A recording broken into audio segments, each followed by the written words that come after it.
Hindi na ipinagtaka ng ilan na pinayagan ng korte na makalaya pansamantala si dating Pangulong Arroyo.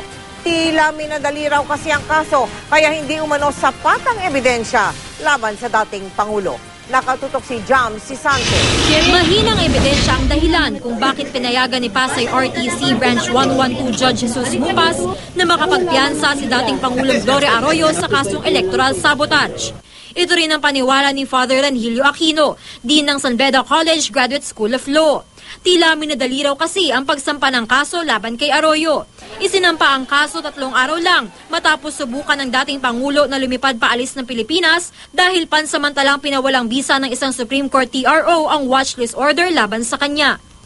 In their desire to keep her from going out and in their desire to frustrate the TRO ay nag-file sila kaagad ng election sabotage case on the basis of a sole testimony of a witness whose credibility is now under question and whose credibility was under question even from the very start.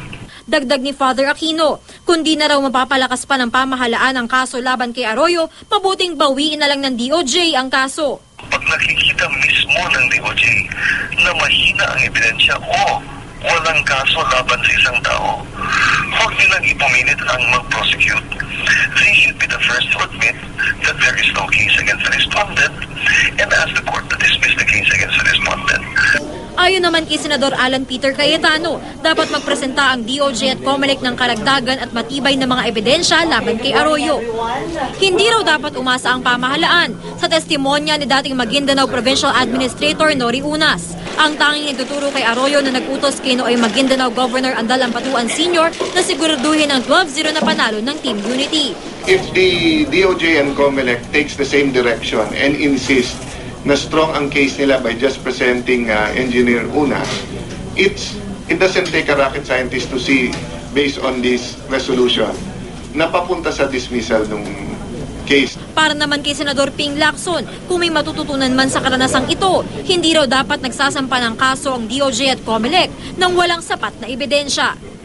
We cannot file an information or build up cases on the basis of press releases and media interviews.